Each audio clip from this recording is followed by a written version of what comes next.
Vamos a continuar donde lo habíamos dejado. Estábamos hablando de fuerzas en fluidos, habíamos visto las fuerzas de volumen, ahora estábamos con las fuerzas de superficie, como en el caso de medios de sólidos elásticos. Ya habíamos visto que podíamos definir el tensor de esfuerzo, ¿no? Como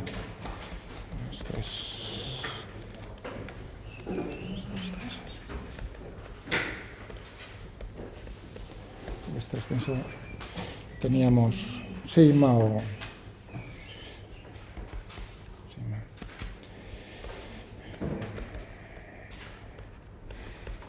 Y ahora vamos a ver cómo z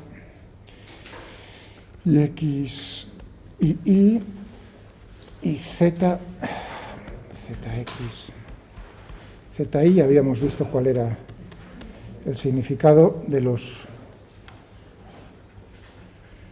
Estos son las unidades en fuerza por unidad de área, en pascales, sobre qué tipo, en un punto del espacio, actuando sobre una superficie. Nos estaba dando el primer subíndice, cuál era la dirección de la superficie, el plano sobre el cual estaba actuando, y la segunda, la dirección de la dirección de la fuerza. Por lo tanto, este término y estos tres términos de la diagonal son fuerzas normales.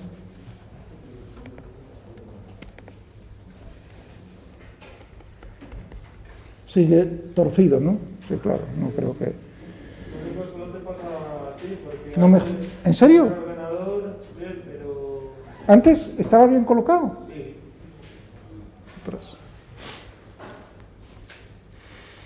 Es que soy torcido. Bueno, lo siento, no lo sé. ¿Vale?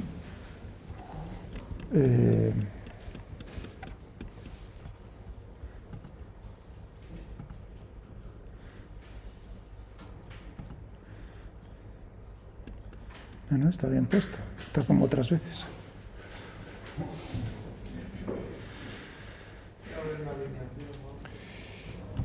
No sé, aquí desde luego se ve estupendamente. No es por daros envidia, vamos. De todas maneras, no sé dónde estaban los micrófonos por aquí.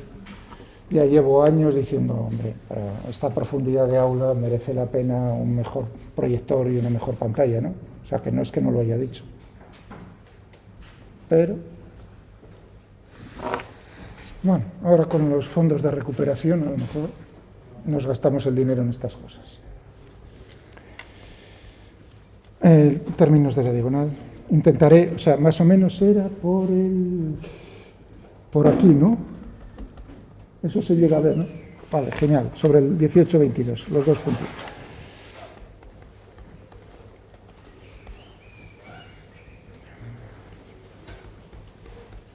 ¿Qué sentido? Son fuerzas normales, o sea, son... Termino.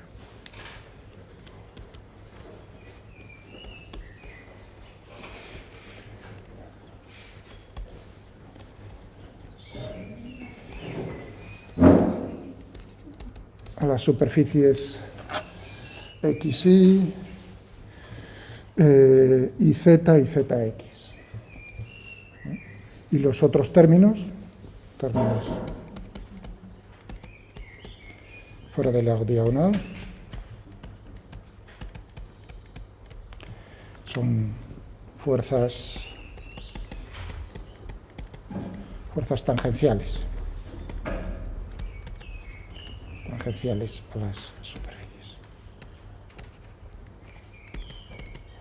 Habíamos visto. Si no me equivoco, pues lo habíamos dejado y os había adelantado que íbamos a ver cómo son los términos. Vamos a comprobar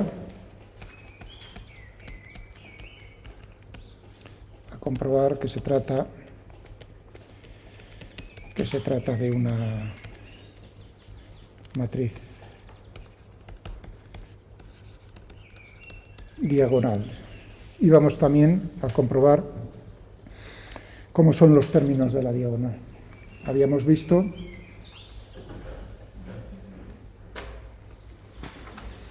que podríamos escribir, ¿no?, esta sigma como la suma de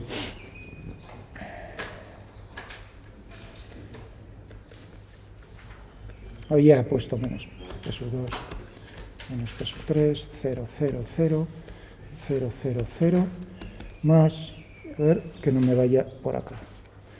Y luego teníamos pues por aquí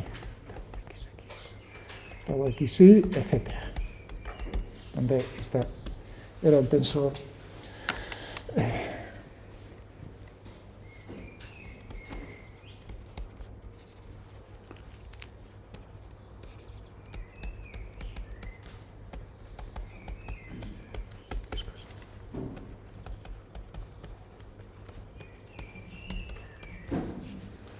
que no me vaya por ahí. ¿De acuerdo? O sea que tendríamos... Bueno, todavía no puedo poner menos P por la identidad. Vamos a... ¿Perdón? Tensor de esfuerzos viscoso.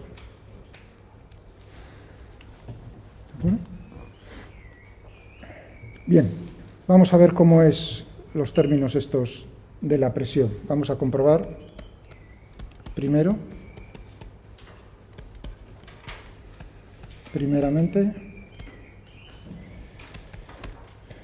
que la presión es isótropa. Es decir,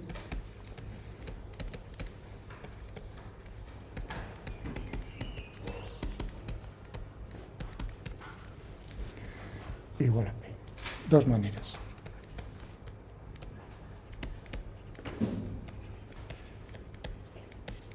Dos maneras de hacerlo. Y para ello necesitábamos las condiciones que habíamos comentado por la mañana.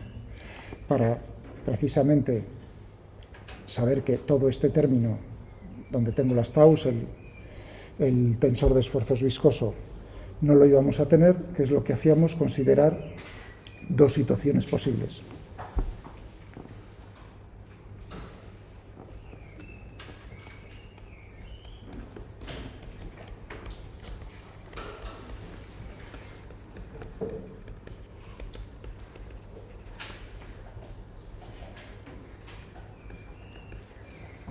¿Qué habíamos dicho? Fluido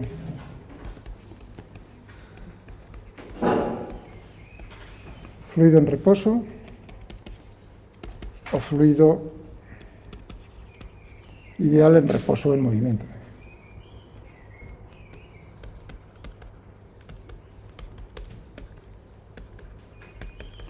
Tanto ideal como real.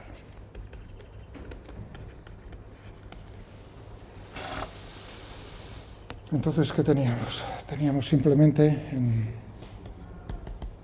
se llama este.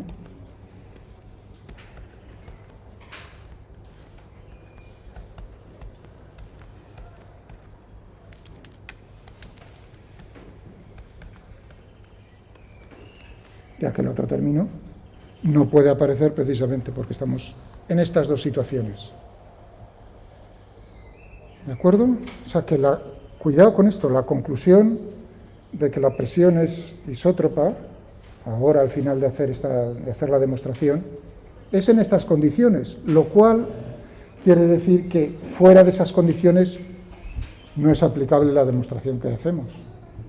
Aún así, añadiré al final, si no se me olvida, que podemos considerar que incluso en movimiento que no se cumplan estas condiciones, que aproximadamente se va a cumplir que la presión es isótropa, pero la demostración es en estas condiciones. ¿Se entiende el asunto? Es decir, porque luego ponemos un fluido real en movimiento y decimos, bueno, pues la presión es isótropa, o sea, tiene un valor en cada punto del espacio y nos quedamos tan anchos. Bueno, por lo menos pensar un poco que las cosas, cómo hemos llegado a ellas.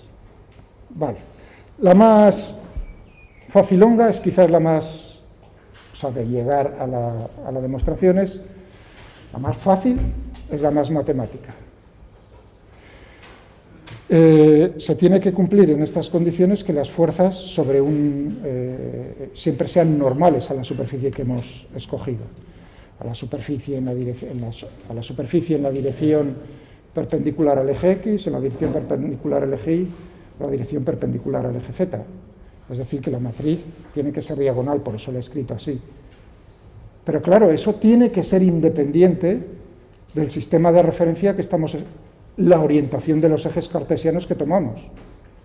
Es independiente, eso que estoy diciendo, de cuál es la orientación de los ejes. Yo los he escogido de alguna manera cuando he escrito estas matrices, estos tensores, pero ahora digo, ahora giro esos ejes. Claro, las fuerzas tienen que seguir siendo normales, porque estamos en fluido en reposo o fluido ideal en movimiento. ¿Se entiende lo que acabo de decir? O sea que es independiente de la orientación de los ejes, de cualquier rotación.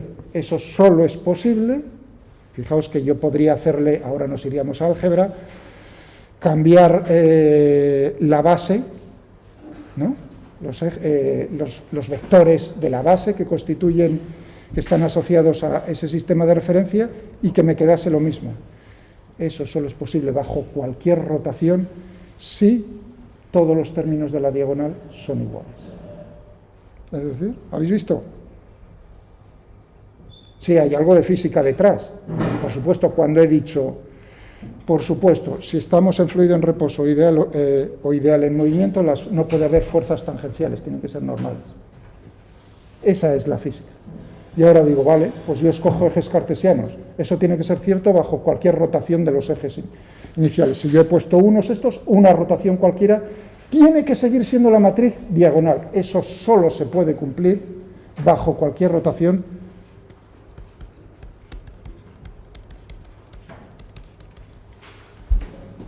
si los valores de la diagonal son el mismo. ¿De acuerdo? O sea que ya está demostrado, lo tenéis en el Taylor, no he cargado con los dos, que ya estaba cansado. En el Taylor lo tenéis en un comentario a pie de página.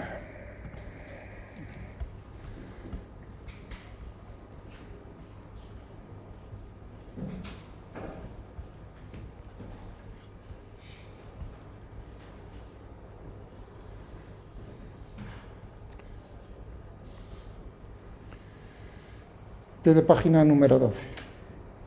Este ejemplo, el que se está refiriendo ahí arriba, ¿no? Es un pie de página, sugiere una alternativa, una prueba, una demostración alternativa bonita a por qué la presión es isótropa, la fuerza debida a la presión, o sea, normal. ¿Está? ¿Lo veis? En ausencia de fuerzas tangenciales, cuando estamos seguros de que eso ocurre, en las dos condiciones que yo he puesto, una u otra. Entonces, con respecto a cualquier elección de los ejes. Es fácil demostrar en álgebra que la única matriz, el único tensor con esta propiedad es un múltiplo, o lo que yo he dicho de una manera, que todos los elementos de la diagonal tienen que ser iguales. ¿No? Por lo tanto, esa sería una. Ahora vamos a hacer un esquema, aunque sea rápido, de la otra manera que viene tanto en el Shaughnessy como en el Taylor, porque como veis esto es un pie de página.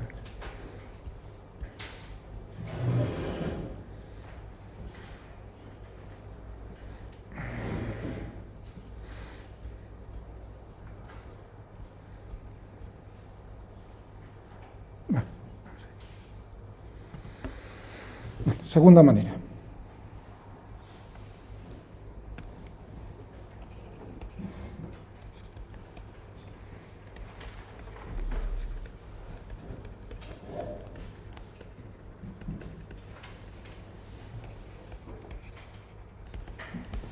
La misma conclusión.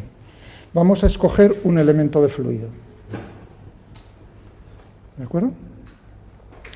Que bien esté en reposo, que sea un elemento de fluido ideal en movimiento. La forma que escoge Shaughnessy y el Taylor no es exactamente la misma, si bien la forma del razonamiento es el mismo. Me gusta casi más rápido el del Taylor, que en el Shaughnessy escoge un tetraedro y en el Taylor escoge un prisma. Vamos a cogernos un prisma, ¿vale? Sobre todo porque es más fácil hacerlo bidimensional, el dibujo. Entonces cogemos un prisma de sección cuyas bases son triangulares, ¿no? Y que el triángulo sea isósceles, es decir, que tenga dos lados iguales.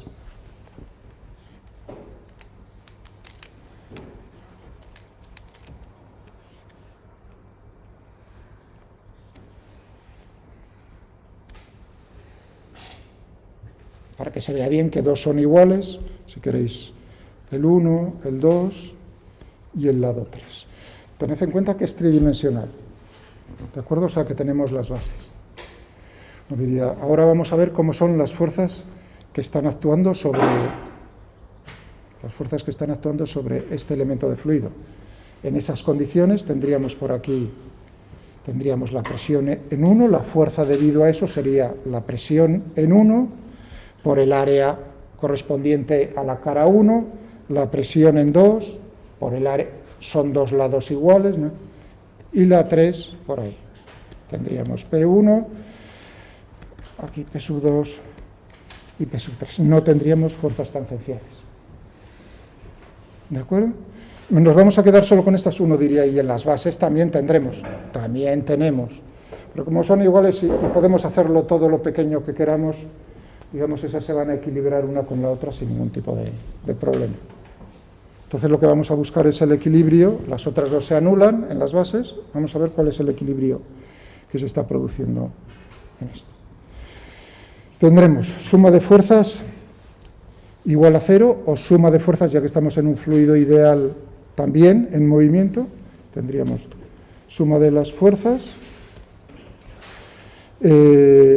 igual a la masa del elemento de fluido por la aceleración de este elemento de fluido.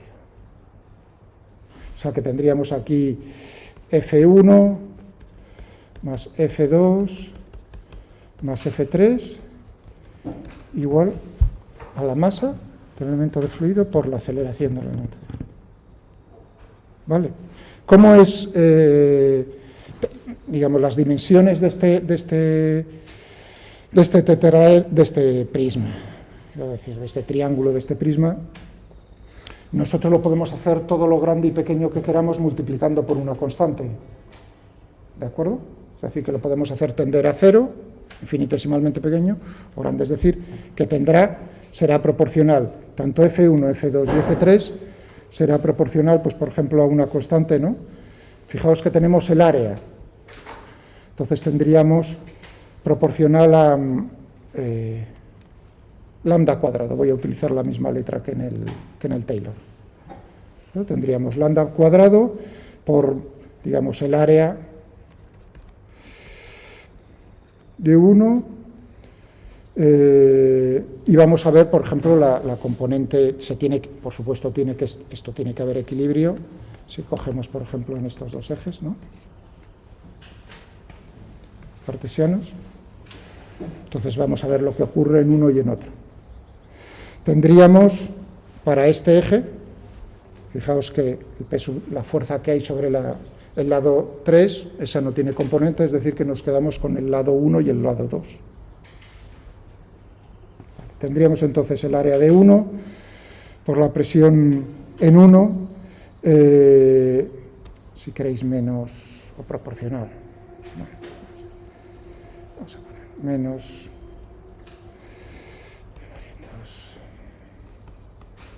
P sub 2 por el ángulo correspondiente. El coseno del ángulo, vamos a ponerlo alfa. ¿A qué te refieres con la de lambda? ¿Perdón? ¿La de lambda al cuadrado? Que lo voy a hacer más grande o más pequeño a mi gusto, con un parámetro que yo llamo lambda. Si lambda es 1, pues es como está en el dibujo. Pero si lambda lo hago pequeñito, pues voy haciéndolo el dibujo más pequeño. ¿Vale? ¿Se entiende? ¿Te refieres que es una constante que multiplica el área? Sí, exactamente. O sea, que es proporcional. Uno está viendo decir, hombre, si lo estás haciendo más pequeño, ¿cómo va a ser? ¿Con qué potencia va a...? Si, digamos, uno de los lados, una de las longitudes, la longitud, la disminuyes o la aumentas por el factor lambda, pues entonces el área va con el lambda al cuadrado. Es eso, vamos, más o menos lo que quiero decir. por el coseno, para que no os metáis conmigo, de que no estoy haciendo la proyección, y aquí tenemos la masa. Tendríamos la densidad, ¿de acuerdo? Y tendríamos el volumen.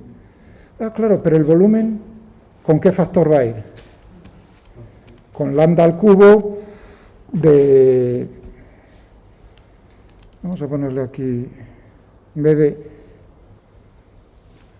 A1 y A2, porque eso, vamos a ponerle... sí, podríamos ponerle A1 y A2. Lambda cubo por el volumen, por la aceleración.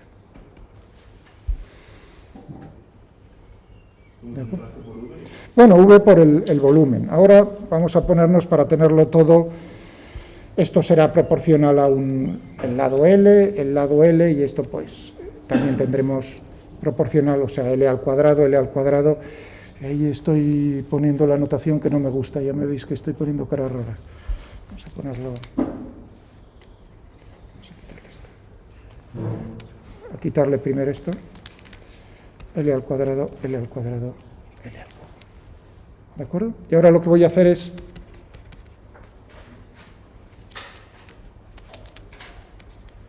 lambda por L. Es decir, que el área va a ser proporcional a una longitud L al cuadrado, en el área del otro lado lo mismo, pero en el volumen va a ser proporcional a L al cubo. ¿De acuerdo? Bien, y ahora lo que voy a hacer es pasar a hacer más pequeño esa figura por un factor lambda, de tal manera que tendríamos aquí y el límite cuando lambda tiende a cero. ¿Qué término tiende a cero más rápidamente? Tendríamos lambda cuadrado L cuadrado, ¿no? O sea, sale el factor común, pero aquí tendríamos lambda cubo por L al cubo. Al tender el lambda a cero, este término tiende a cero más rápidamente que cualquiera de estos. Por lo tanto, si yo hago este límite, lo que me quedará es que P1 menos P2 tiene que ser igual a cero. ¿Perdón? Así que me he ido fuera. ¡Qué asco!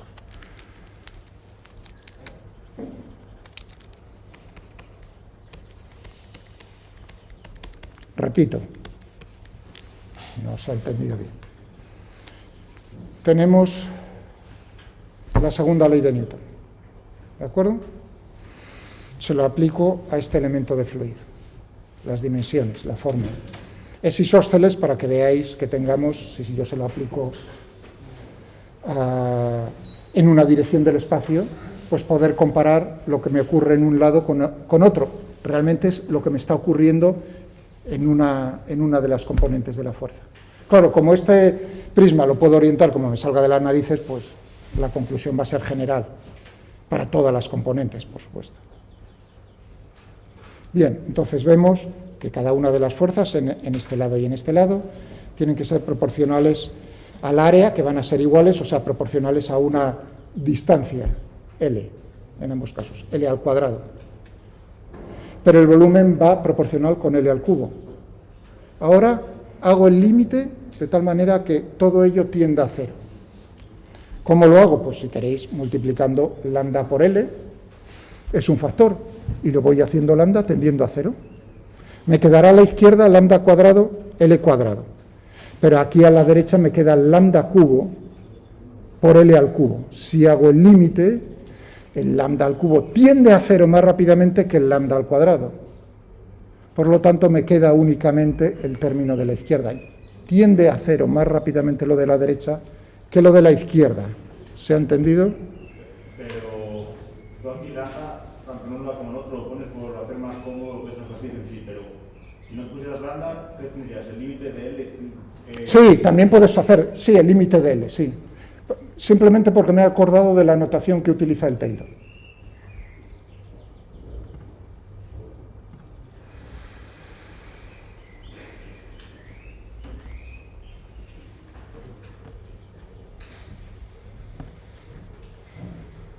¿De acuerdo?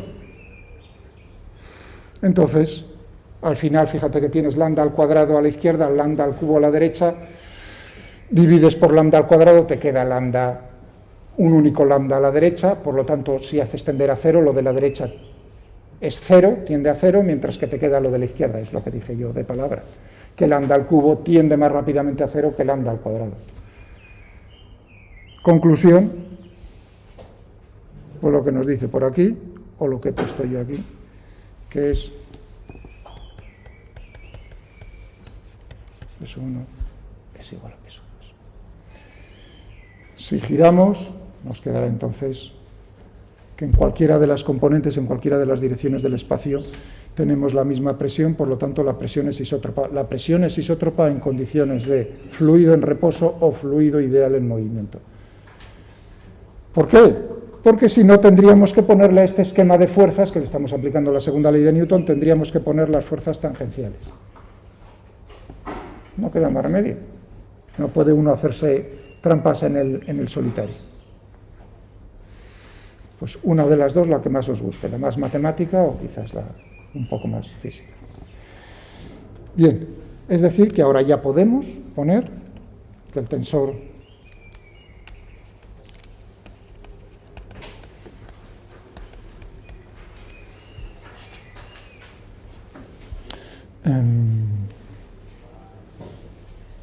esto es válido también para sólidos elásticos, lo que estamos viendo, pero ahí había que ver naturalmente que en condiciones también de reposo, ahí tendríamos compresión o tensión además.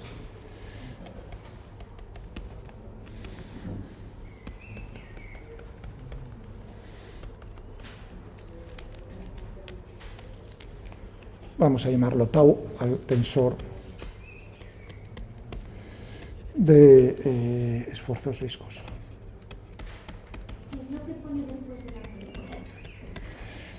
El matriz identidad.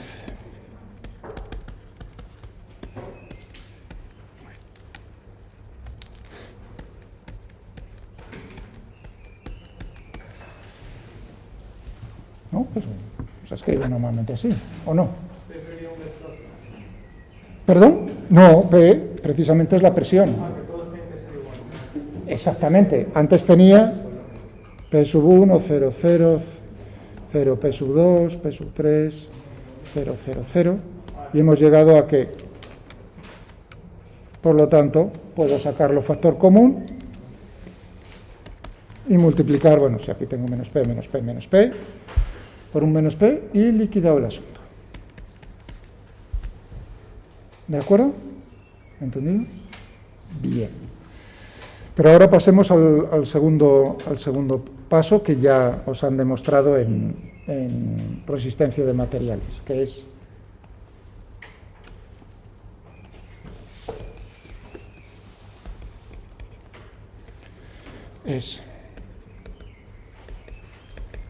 simétrico.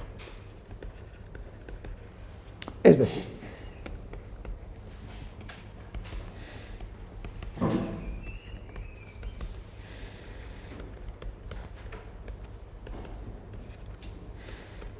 ¿y cuál me falta? Y Z, ¿no?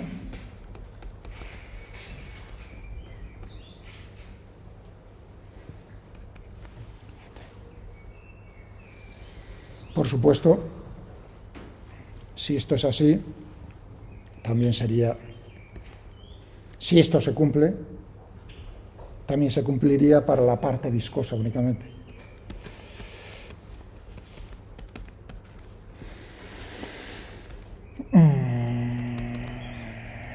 Tau Zx y tau y Z igual a tau Zi, por supuesto. Bueno, ¿y cómo lo vamos a demostrar? Pues escogiendo, el método es muy parecido, es aplicarle las leyes de Newton a un elemento de fluido y hacer reducirse ese elemento de fluido todo lo que queramos nosotros. Vamos a cogerlo que tenga forma cúbica. Y vamos a ver lo que ocurre en uno de los planos si lo vemos en uno de los planos, o sea, hacemos un dibujo bidimensional 2D, pues se verá en 3D, para todas las componentes. Muy bien. Es decir, estaba...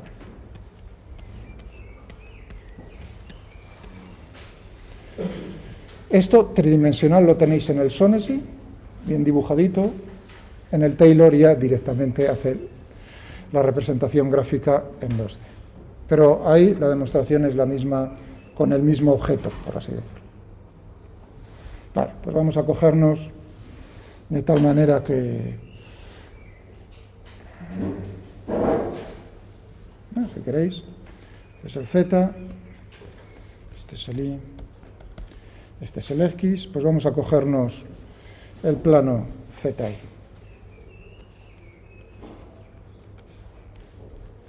Elemento de fluido, es decir, que tendríamos aquí Z y aquí. Ahí tenemos el elemento de fluido. Y lo que le vamos a aplicar es la segunda ley de Newton, otra vez, pero la segunda ley de Newton para la rotación.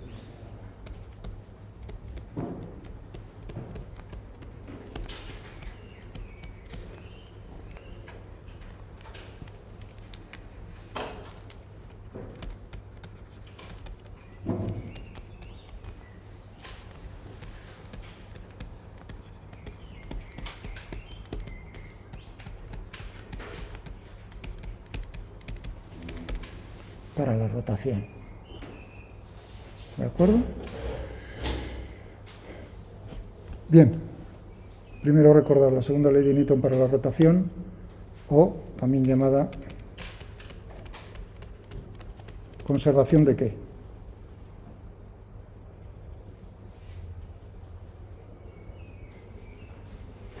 ¿De qué? La segunda ley de Newton que puse antes era para el momento lineal. La suma de fuerzas, ¿no? La suma vectorial de fuerzas, ¿en qué se manifiesta? En un cambio de la cantidad de movimiento del momento lineal.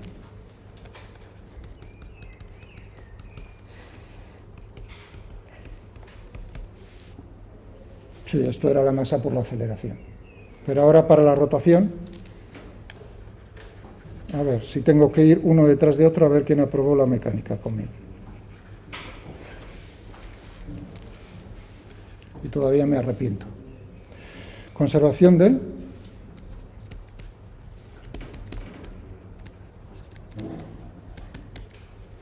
momento angular. Y ahí lo que tenemos es, sí, la conservación del momento angular.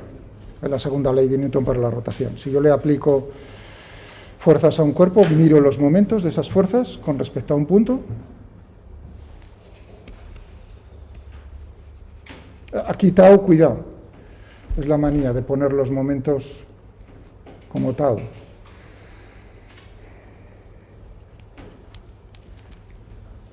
Cuidado,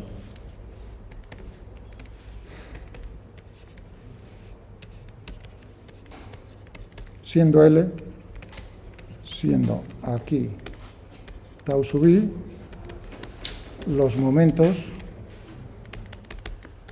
de las fuerzas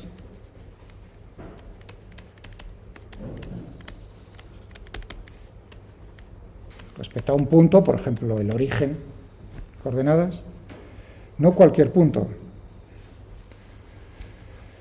Tiene que ser o bien un punto fijo, por ejemplo, el origen, o un punto que se mueva con velocidad constante. O bien un punto que tenga aceleración, pero ¿qué punto?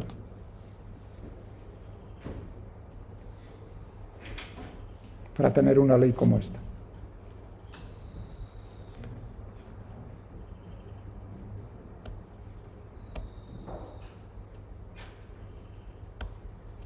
Esto que he escrito es válido con respecto a un punto fijo, por ejemplo, el origen de coordenadas. Por supuesto, ahora me falta decir el momento angular también es con respecto a un punto, el mismo. He dicho un punto fijo, o un punto también sería válido un punto que se mueva con velocidad constante. Bueno, realmente eso es como cambiar. Simplemente sería de un sistema, si es inercial pasa a ser a otro inercial, no hay ningún problema. Pero también eso sería válido con respecto a un punto que puede tener aceleración. ¿Qué punto? ¿Eh? El centro de masas, hombre. Sí. Dios mío. Intentar entender mecánica de fluidos sin tener clara la mecánica. Dios nos coja confesados. Dios en todas las religiones posibles, de cualquier galaxia. ¿Vale? Ahora os devuelvo yo las caras detrás de la mascarilla. Claro. ¿Me entendéis? ¿Cómo vamos a poder? Ahora uno dice, vamos a demostrarles que el tensor que ya lo saben, porque se lo han debido demostrar también en otra asignatura, es diagonal. Y uno tiene que aplicar algo de física. Pues ya me explicaréis cómo uno, ¿no? Vale. Bueno, eso era un pequeño recordatorio. L es, siendo aquí, y L, el momento angular del cuerpo. Del cuerpo respecto al mismo punto. ¿De acuerdo? Muy bien, pues vamos a ver cuáles son las fuerzas, o sea, vamos a ver lo de la izquierda y vamos a ver lo de la derecha. El momento angular, pues es el momento del momento lineal. Bueno, habrá que ver cómo son las fuerzas en cada una de estas caras. Tendremos, fijaos que si es, primero uno diría, bueno, tendremos por aquí las fuerzas normales, las de la presión, debido a la presión, ¿no? Esas crean un momento. Tendría por aquí, por aquí, por aquí, por aquí.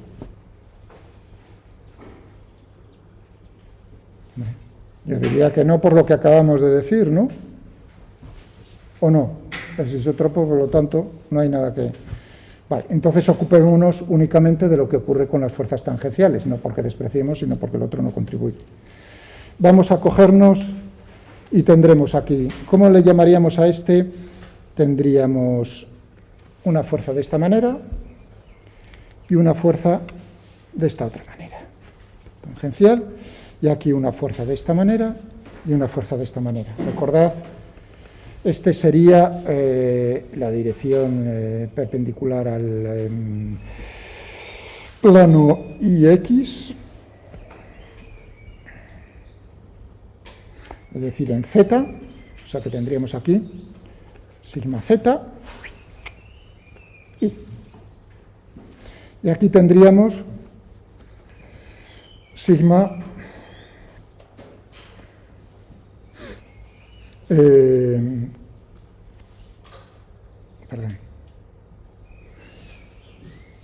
sí, ¿de acuerdo?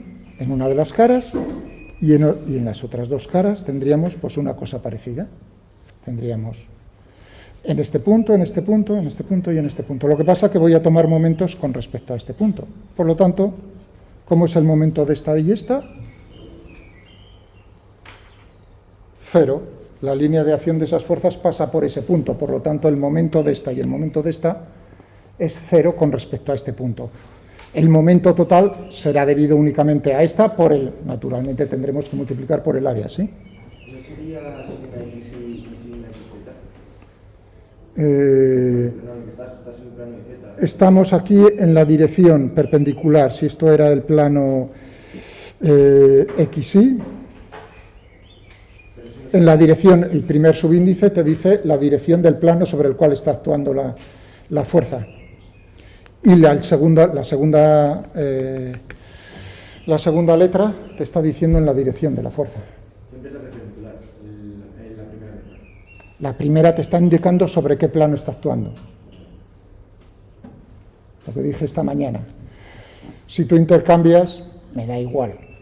Yo también lo intercambio un montón de veces y a mí el significado del primer subíndice y del segundo subíndice, puedes decir primero que sea en la dirección de la fuerza como está actuando. Entonces sería, me da igual, si los intercambias al final tienes la misma forma de tensor. Pero si lees en todos los libros, fíjate, si he tenido cuidado, que ya a mí me da igual si es el primero o el segundo, así dicho claramente, a mí lo que me interesa es que los conceptos se entiendan, pero ya que en los libros insisten, el primero lo ponen de esa manera y el segundo de la otra manera, pues digo, oye, pues voy a intentar hacerlo.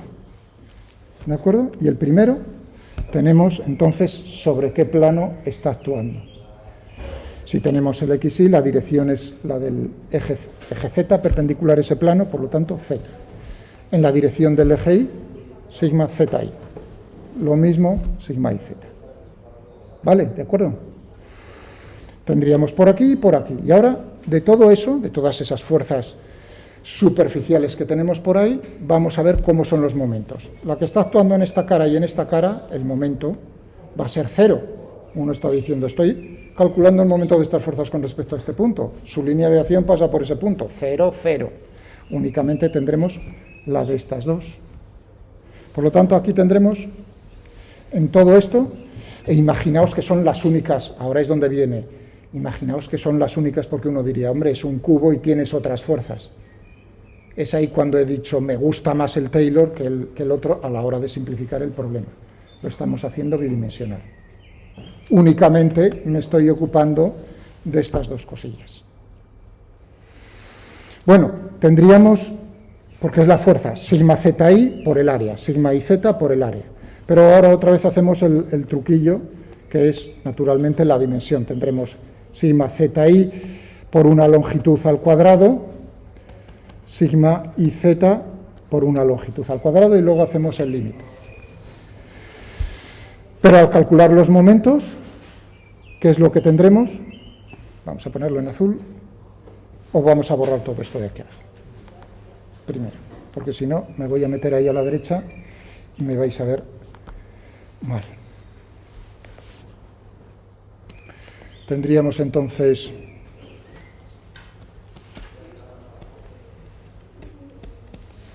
sigma y z, dependiendo, ahora uno diría, ¿y cuál estás, qué tipo de rotación estás? Si he puesto así, estoy tomando como positiva de esta manera, me da igual ponerla de una manera que de la otra. Tendríamos aquí todo esto por un L al cuadrado, pero al tomar el momento me va a quedar aquí un L al cubo. ¿Estamos de acuerdo? L al cuadrado al tomar el momento por la distancia del brazo de palanca, como queráis llamarlo. Tendríamos toda esta distancia, que es del orden de L. Y para esta, de esta distancia, que es de orden de L. O sea que tendremos del orden de L al cubo. Y ahora tendremos aquí de el momento angular, el cambio del momento angular. Y ahora uno tiene que ver con qué potencia de L va a venir todo esto. Tenemos el momento del momento lineal. El momento lineal tenemos la masa. En la masa tenemos el volumen, por lo tanto tendremos un L al cubo, pero al tomar el momento tendremos un L a la cuarta. En este término. Si yo divido, tendremos entonces aquí a la izquierda, y aquí nos quedará un L por un término. Al hacer el límite, podía poner el lambda como antes. ¿Qué es lo que tenemos? Que todo esto tiende a cero, por lo tanto, sigma ZI es igual a sigma IZ, voilà. Esto lo hacéis para otras secciones, o bien lo ponemos para todos, o sea, todas las contribuciones en los momentos, y nos va a quedar, fijaos que la segunda ley de Newton para la rotación es una ecuación vectorial, por lo tanto tendríamos tres componentes, por lo tanto tendríamos ahí, anda, si ahí me aparecen entonces los tres factores fuera de la diagonal. Bien, con esto ya hemos demostrado de esta manera.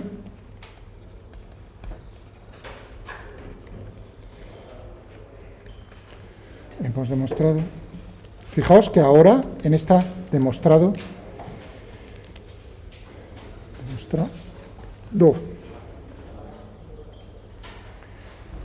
¿He aplicado en algún momento la condición de que no haya fuerzas tangenciales? O sea, que el fluido esté en reposo. No, precisamente no lo he podido aplicar para tener fuerzas tangenciales.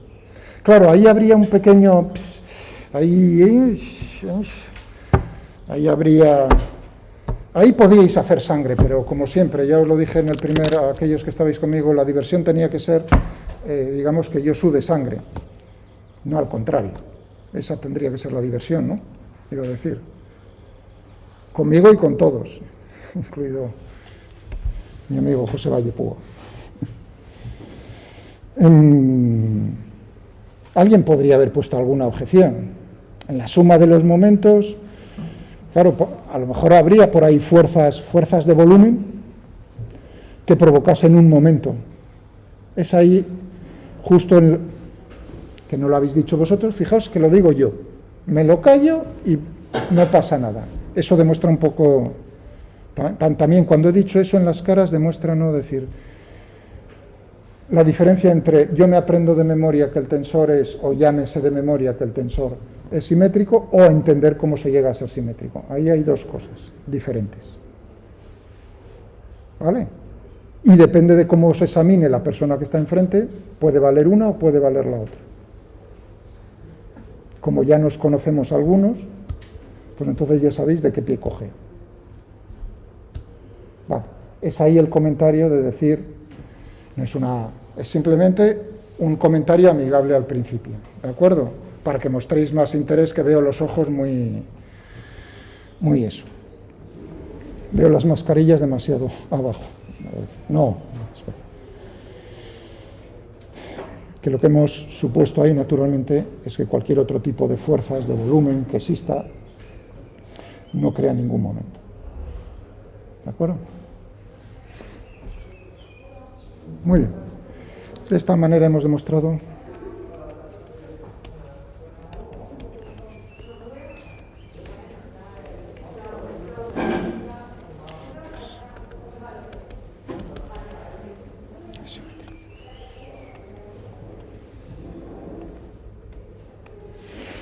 Bueno, ahora viene el punto de decir, bueno, si queremos aplicarle la segunda ley de Newton, otra vez volvemos, porque al final es lo que quiere saber uno, saber cómo se mueve un fluido. Si aplicamos la segunda ley de Newton a un elemento de fluido, bueno, y otra cosa, antes de seguir por ahí. Que quede claro, el tensor, esfuerzos, es de esta manera, es un tensor simétrico, y tiene cuidado, tiene un valor diferente en cada punto del espacio, en cada instante de tiempo. O si queréis llamarlo sigma, a mí me da igual, minúscula o mayúscula.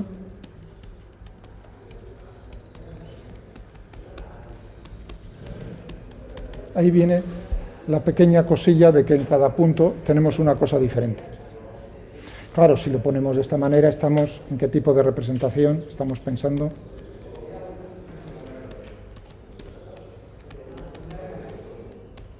De Euler. De manera natural, tenemos el tensor en la representación de Euler. Toda la discusión que hemos hecho, como veis, es de esa manera. Bueno, pero ¿qué repercusiones tiene esto en el movimiento, en el estudio del movimiento?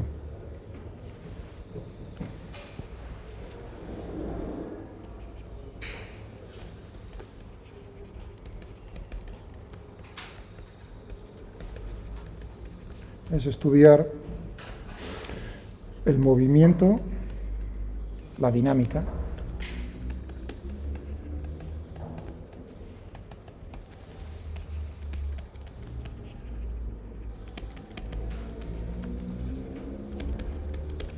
por lo tanto, necesitamos aplicar las leyes de Newton. Vamos a intentar ver, entonces, cómo es, en particular, cómo actúan las fuerzas de superficie y cómo las introducimos al actuar en un elemento de fluido. ¿Bien? O sea, tendremos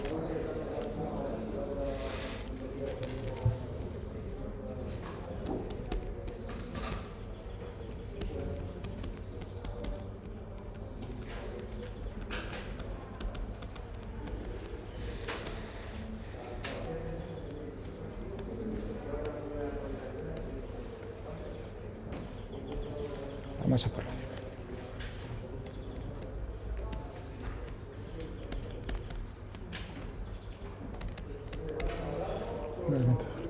Vamos a cogernos, ya que lo vamos a hacer en coordenadas cartesianas,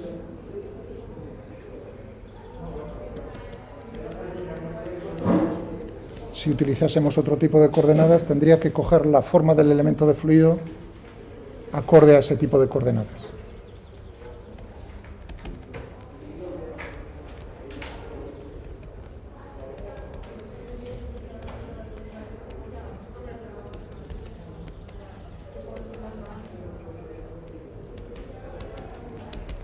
Un cubo, vamos.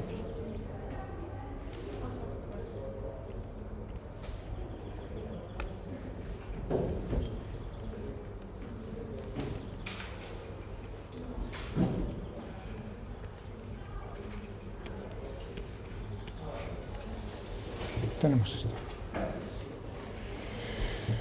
Eje Z,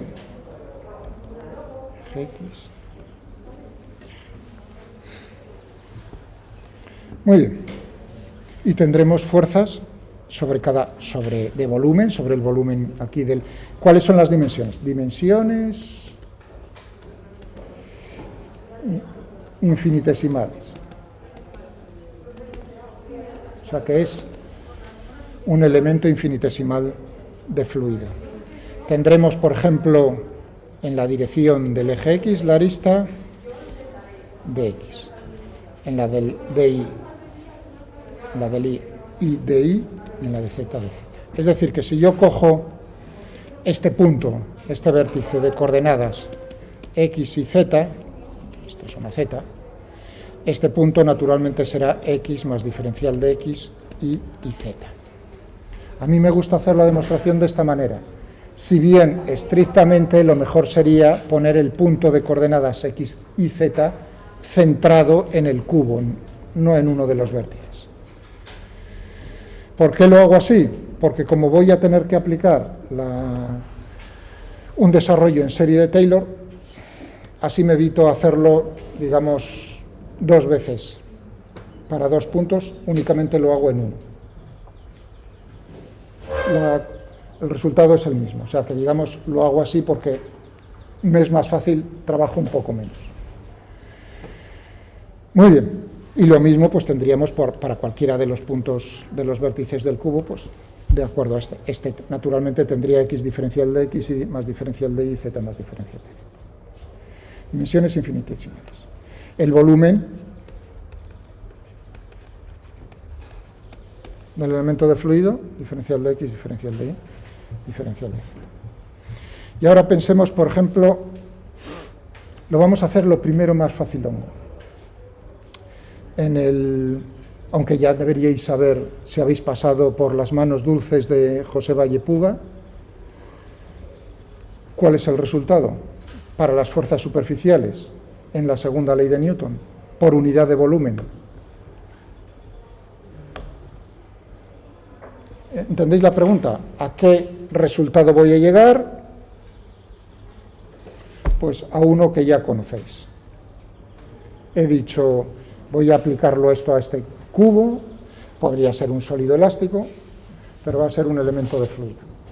Y me estoy fijando, voy a hacerlo, naturalmente si le aplico la segunda ley de Newton para la fuerza de volumen y las fuerzas superficiales.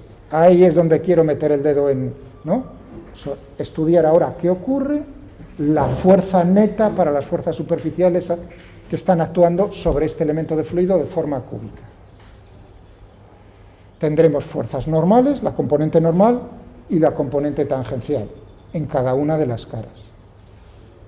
Y tendremos que sumar para todas ellas y ver cuál es el resultado, teniendo en cuenta que las distancias, el elemento es infinitesimalmente pequeño. ¿Cuál es el resultado de hacer eso?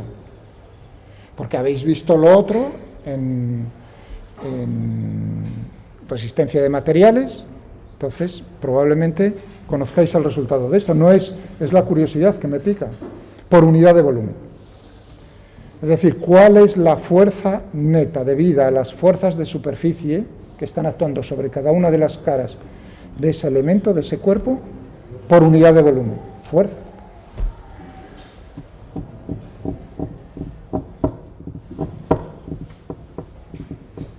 Hombre, iba a decir, si estudiáis las vigas y eso, la elasticidad de esos cuerpos, ahí también se lo tenéis que aplicar.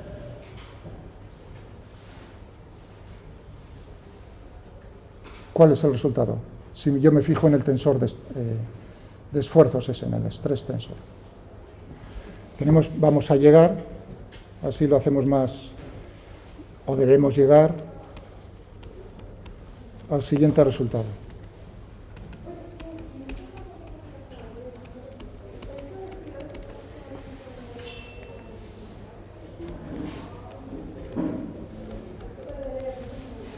La fuerza neta por unidad de volumen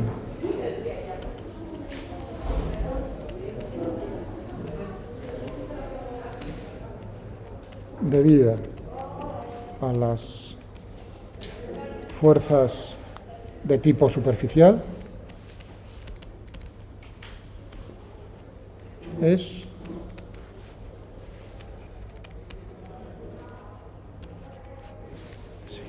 o, si utilizamos sigma como ponía yo ahí,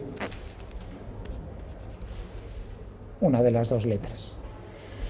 Cuidado. La divergencia, el operador divergencia no sobre un vector, la divergencia de un vector es un escalar, la divergencia de un tensor de rango 2 es un vector, la divergencia de una matriz, una lista de vectores, es un vector.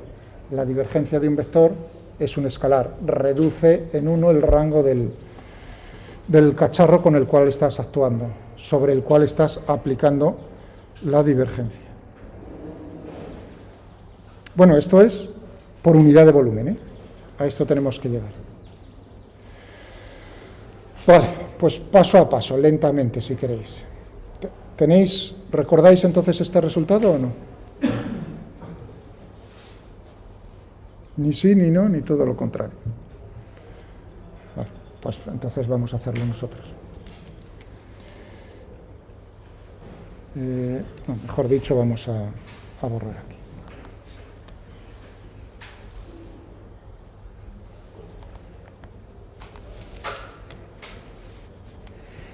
Por ejemplo, me voy a fijar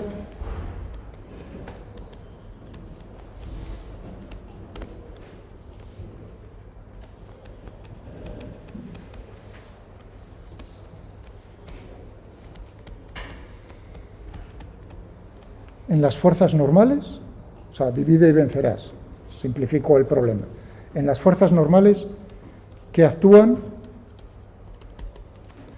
sobre las caras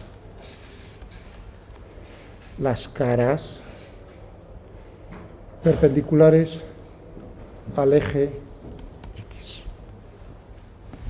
¿Esas caras cuáles son? Tenemos una delantera y una trasera por aquí. Esta, y por aquí detrás tenemos esas dos, ¿vale? Si me fijo en las fuerzas normales, entonces tendré que ver cómo es la presión en un punto, la presión en otro punto. Fijaos que son dos, las caras son infinitesimalmente pequeñas, pero están en posiciones diferentes. Normales que actúan sobre las caras perpendiculares al eje X, es decir, las caras rayadas en rojo o rojillo que tengo ahí, la delantera y la trasera, ¿no? Aquí tengo el eje X. Muy bien, ¿cómo sería entonces la fuerza neta debida únicamente a la fuerza perpendicular a esas caras?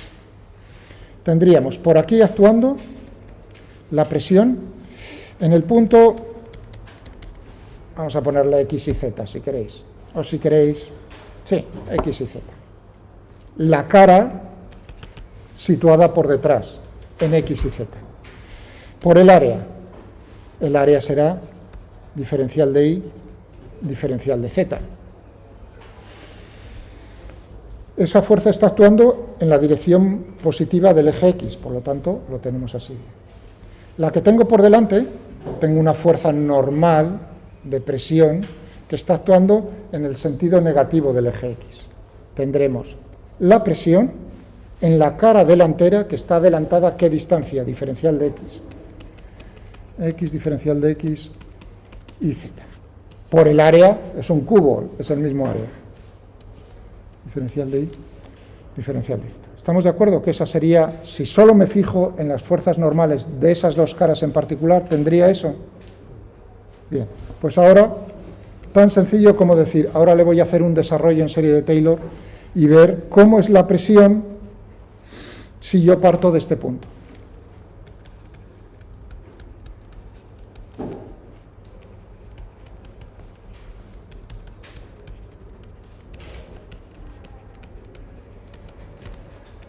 En torno al punto de coordenadas X y Z. Como solo me muevo a lo largo del eje X, tendremos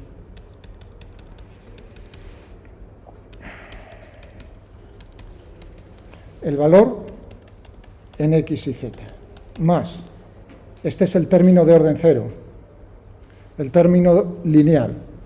Tendremos la derivada de la función con respecto a qué, en qué dirección me estoy moviendo. Respecto a X, la derivada parcial, claro. Evaluada ¿dónde? En el punto de coordenadas X y Z por diferencial de X. Más términos de orden superior. ¿Vale? Perfecto. Pero que caen o tienden a cero más rápidamente que los términos anteriores. Realmente lo que vamos a hacer es el desarrollo en serie de Taylor de ¿Perdón? Ah, sí. Después de esto, más o menos. Un más. Más términos de orden superior. Es un desarrollo en serie de Taylor. Ya digo que es un desarrollo en serie de Taylor de todo ello. Y vamos a quedarnos con el primer término distinto de cero. Claro, aquí tengo el primer término distinto de cero, uno diría, va a ser este. No, porque justo este le está restando. Por lo tanto, el primer término distinto de cero va a ser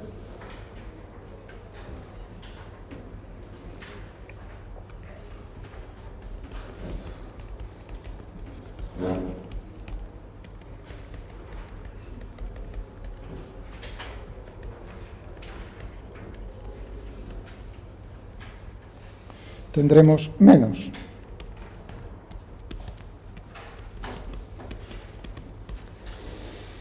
Por diferencial de X, todo ello, por diferencial de Y, perdón, aquí puse diferencial, diferencial de Y, diferencial de Z. Diferencial de Y, diferencial de Z. Es decir, que nos queda... Fijaos, aproximadamente, este es el primer término distinto de cero, los otros tienden a cero más rápidamente. Si hacemos el límite, pues tendremos naturalmente esto. Es decir, por diferencial de X, diferencial de Y, diferencial de Z, que es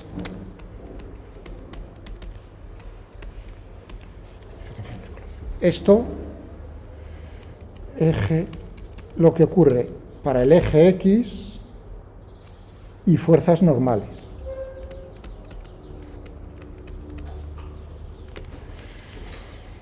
Si ahora hago para fuerzas normales, pero para las otras caras, tendremos análogamente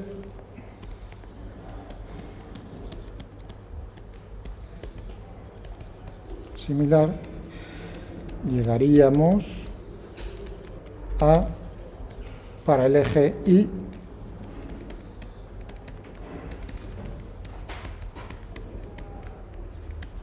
y para el eje Z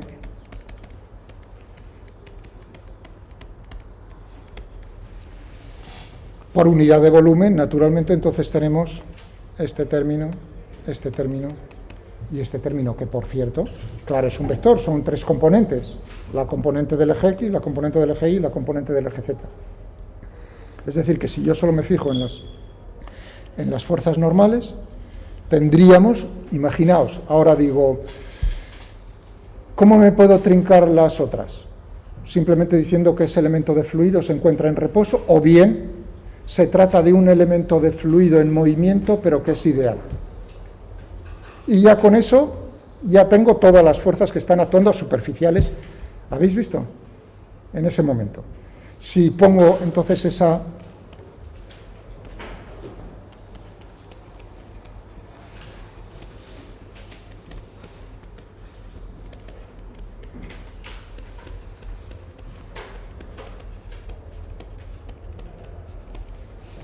o bien un elemento de fluido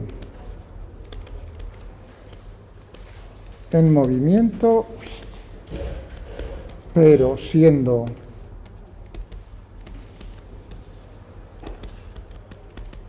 ideal, o sea, no viscoso,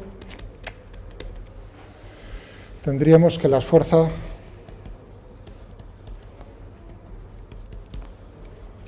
neta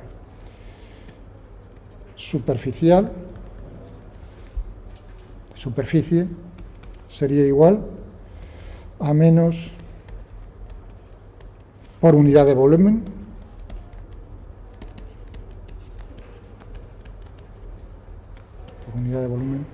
menos el gradiente de P.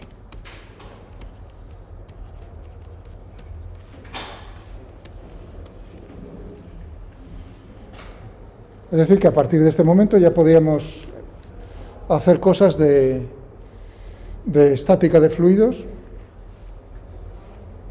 pero ya que estamos en este momento y nos hemos metido en el berenjenal del estrés, dije así, yo también recuerdo cosas que tenía lejanas. ¿Qué ocurre entonces si estamos en un fluido en movimiento y es real? Entonces tendremos que considerar el resto.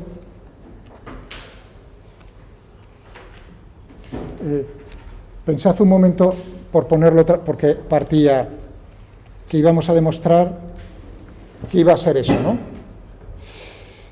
¿Qué ocurriría si nos encontramos en esas condiciones? ¿Cómo es el tensor? Pues veríamos que sigma, ¿no? En esas condiciones tendríamos menos P, 0, 0, menos P, 0, menos P, 1. Tendríamos una cosa como esta.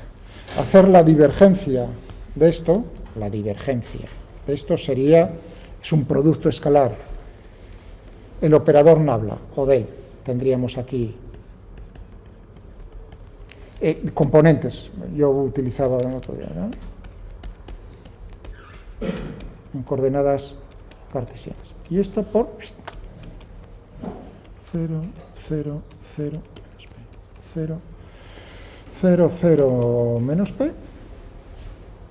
Y entonces tenemos que hacer primera fila por primera columna, primera fila por segunda columna, primera fila por tercera columna, y nos quedaría entonces, precisamente,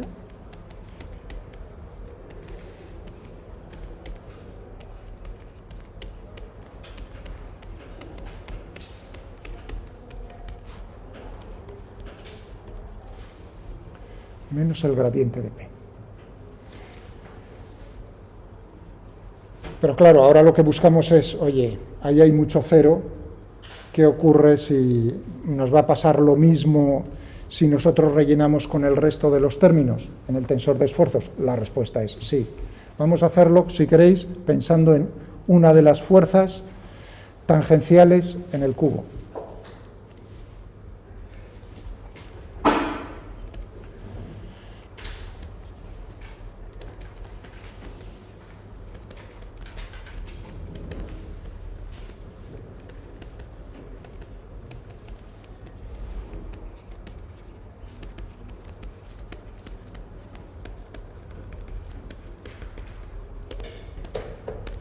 existirán fuerzas superficiales con componente tangencial.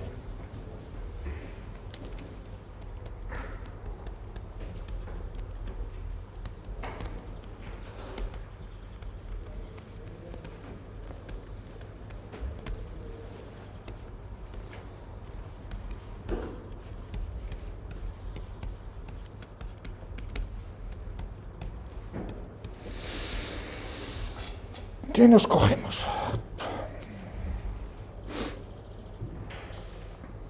¿Queréis que nos cojamos, por ejemplo, esta de aquí abajo y esta de aquí arriba? Por ejemplo, ¿no? Entonces tendríamos esta cara. O sea, ahora me voy a fijar en qué términos del tensor de esfuerzos tendríamos. Una cara que es perpendicular al eje Z. Sigma Z, y ahora vamos a ver en qué me fijo. Pues que vaya, si queréis,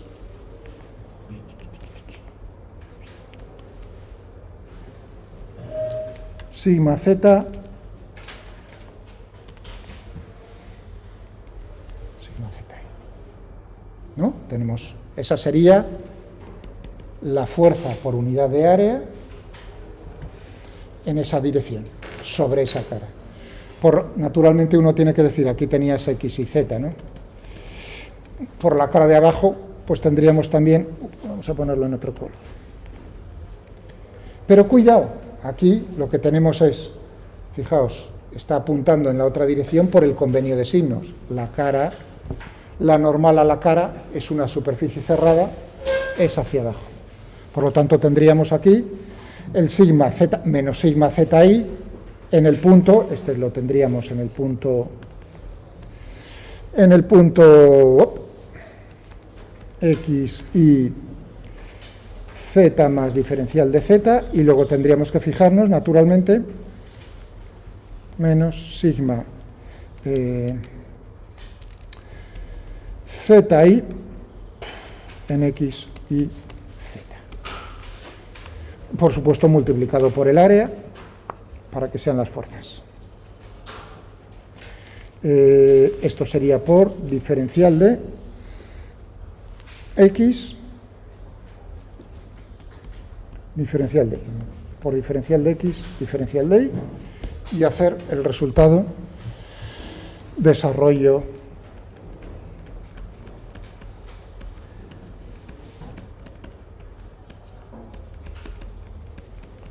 de Taylor al canto. Y tendríamos una cosa, podéis probar, simplemente tendríamos aquí que hacer sigma ZI en X y Z, diferencial de X, diferencial de Y. Antes teníamos P, pues tendríamos el valor, perdón, en este punto.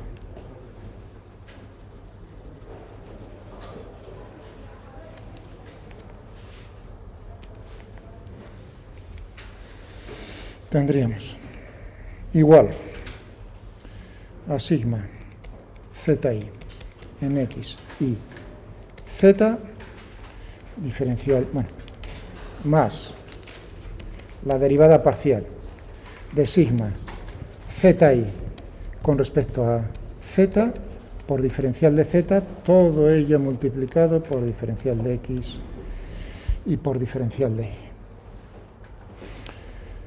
Le restamos esto y entonces lo que nos quedará es este término. Aquí tenemos el volumen, es decir, que tendríamos neto sigma, perdón,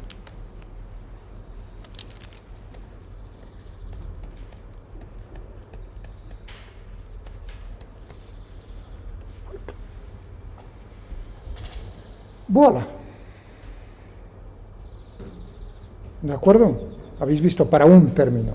Ahora, claro, tenéis que fijaros que en cada una de estas caras también tendríamos en estas direcciones, para cada una de las caras, a pares, agrupándolas a pares, nos quedarían cosas similares como esta. La fuerza neta por unidad de volumen tiene esta forma. Si lo hacemos a pares, nos va a resultar, si completamos lo anterior.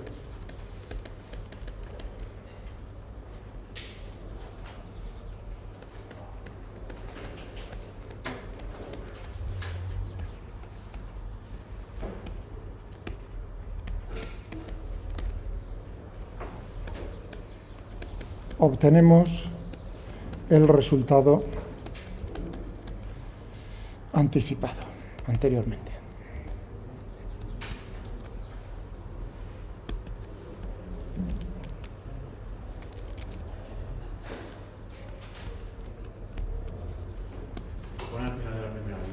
Si completamos lo anterior, agrupando a pares las fuerzas, entre comas, obtenemos el resultado anticipado al principio.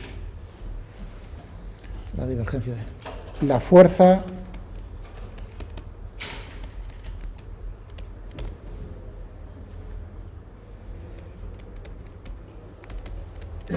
por unidad de volumen del fluido, fuerza neta por unidad de volumen del fluido, debido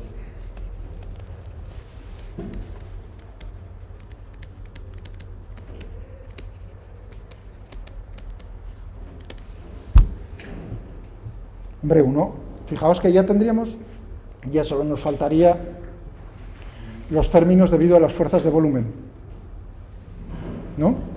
Por ejemplo, si nos fijamos en la gravedad, tenemos ahí el cubo ese.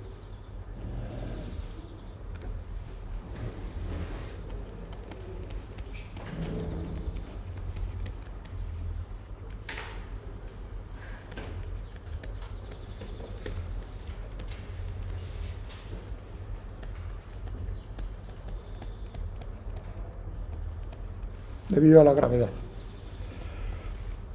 Tendríamos la masa, ρ, la densidad, por el volumen, diferencial de V, y tendríamos por G. Por unidad de volumen, ρ por G. Es decir, que tendríamos en lo anterior, si el fluido está en reposo,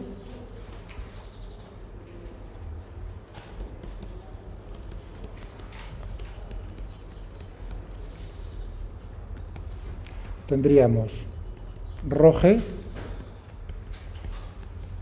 igual, si está en reposo, está en equilibrio, igual a la masa por la aceleración, estamos en el caso 0. Ya está. Hidrostática.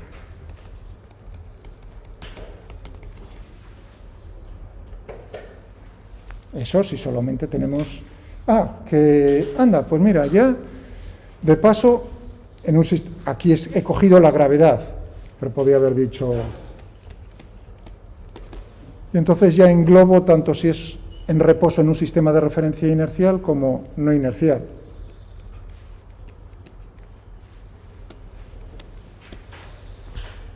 Así de simple. ¿Habéis visto qué rápido sabe? ¿Ya? Pasando, si está en reposo en el sistema de referencia, lo único que va a cumplir, me da igual que sea un sistema de referencia giratorio o no. Alguien podría decir o intentar meter ahí el dedo y decir, bueno, Miguel, pero esta mañana decías que en la fuerza esa de volumen, en un sistema de referencia giratorio, incluías únicamente la fuerza de centrífuga, pero no la fuerza de Coriolis. ¿Qué pasa con la fuerza de Coriolis? Si está en reposo, la velocidad es 0, por lo tanto la fuerza de Coriolis es 0, por lo tanto, volvemos a esto.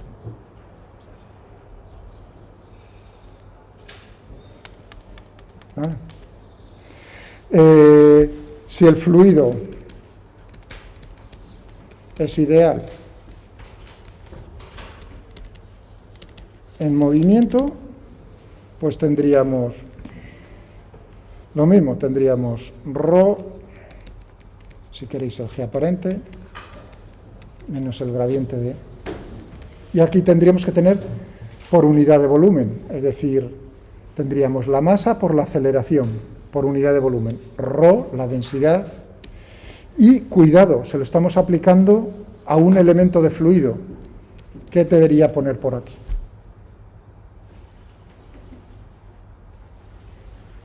Esta es las fuerzas por unidad de volumen. A la derecha, masa por aceleración, También dividiendo por masa dividido por el volumen, tengo la densidad. Pero ahí he puesto una interrogación. La aceleración. ¿Cómo la expreso? Sí, podía poner una A, pero quiero solo ver la velocidad del elemento de fluido. Es decir, que en esta expresión me aparezca la velocidad del elemento de fluido, no A.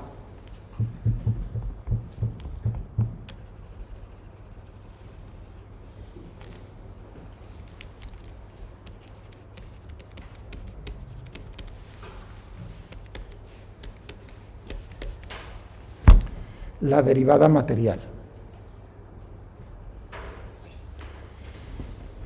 Ya, fijaos, iba a decir, esto de ir sin el taco de apuntes, a veces me sorprendo yo mismo cuando llego, porque esto pensaba, digo, ¿cuándo les daré la ecuación de Euler? Pues me he sorprendido yo mismo, hoy. Esta es la ecuación del movimiento para un fluido ideal en movimiento, suponiendo que solo tenemos como fuerza, ¿no? La fuerza de volumen es el peso aparente, pues ahí lo tenemos. Que lo queremos expresar, recibe un nombre.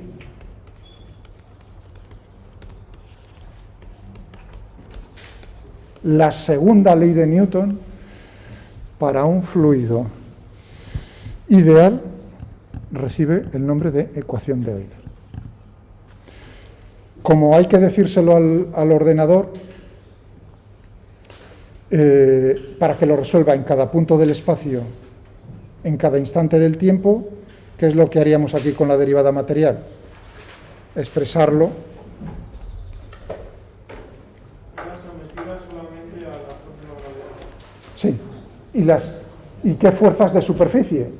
Fuerzas tangenciales no hay porque es un fluido ideal. Por lo tanto, las fuerzas de superficie solamente son normales debido a la presión. El resultado era menos el gradiente de presión. La ecuación de Euler también la podríamos expresar como ρ. Término local. Más ρ. Bueno, si queréis agrupo el ρ a todo ello. ¿Cómo teníamos el término de advección? V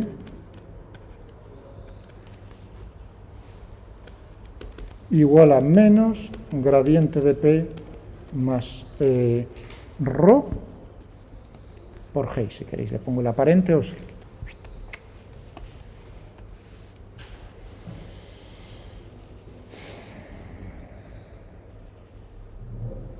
Y ahora pensad un momento. Sois el ordenador. Uno podría, os lo voy a poner fácil, porque a uno, o fácil, iba a decir, difícil, ala. ¿Cuántas incógnitas veis en esta ecuación vectorial?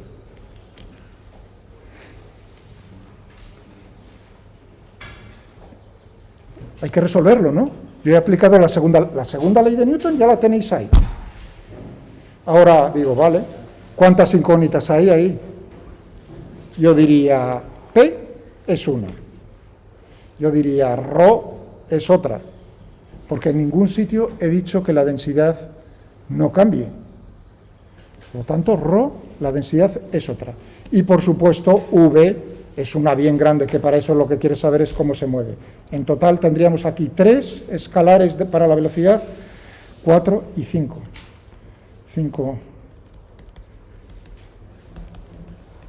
5 incógnitas las que veríamos en ese... Hombre, sí. Cierto, no, que está bien que metáis... Sí, la gravedad, eso es un dato. ¿Vale? G no, G es un dato. Bueno, 5 incógnitas y ¿cuántas ecuaciones? 3 ecuaciones. Malamente, ni un ordenador ni nadie puede resolver esto, porque hay más incógnitas que ecuaciones.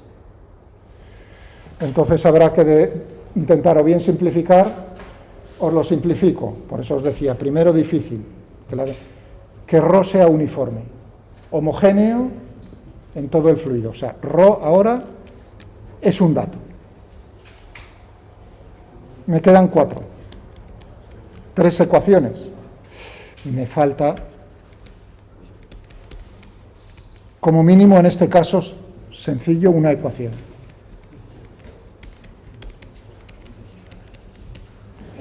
Como mínimo, una ecuación escalar más.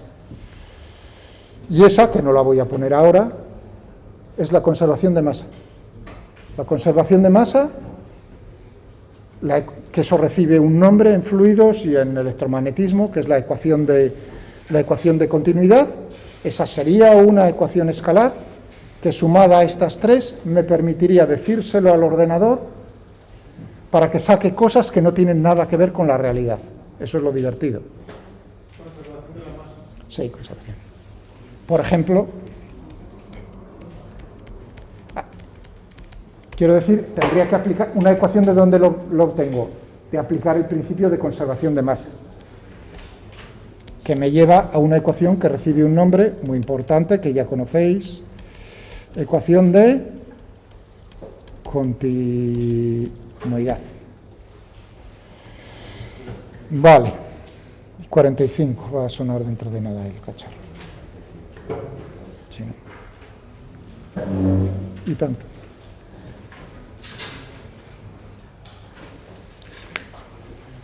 Pues lo dejamos aquí.